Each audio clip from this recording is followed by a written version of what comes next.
influenced Gandhi. When you see the movie Gandhi, and you see Gandhi getting kicked off the train, he's got a little paperback book under his arm, and that book was Walden. Martin Luther King Jr. has talked about how much Thoreau's writings on civil disobedience influenced his actions during the civil rights movement. Leo Tolstoy, the great Russian writer, was influenced by Therou and Emerson. So these were works that meant a great deal to me. So to make a long story short, I don't want to go on and on about this. Sometime in December of 89, I was watching television. I was watching CNN in my house in Los Angeles, and I heard two guys come on television. I heard the words Walden Woods mentioned.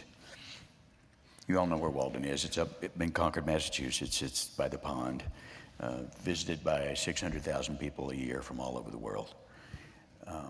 And I heard the words Walden Woods, so I walked over to the TV set, and I saw these two kind of dorky-looking guys standing in the woods. And they were talking about how the pond and the woods were in danger because a developer who was from New York and whose name I will not mention, was going to build an office park, which is one of my favorite oxymorons, office park.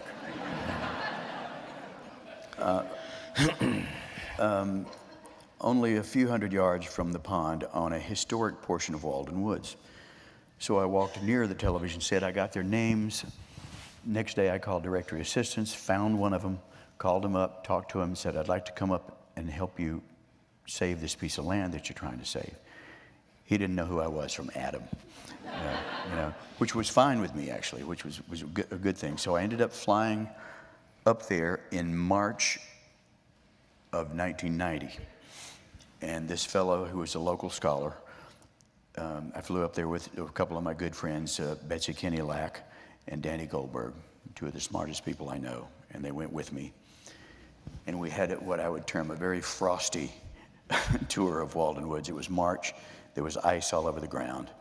And this guy just led us through the woods. You know, we had on our city shoes, and we were crunching through the ice and snow. And took a tour of the woods, and he showed us the property that was in danger of development. Very historic site. And then I decided to go to Senator Edward Kennedy's office and see if I could get some help there. And while I was there, I met a woman named Kathleen Anderson, who had been Kennedy's top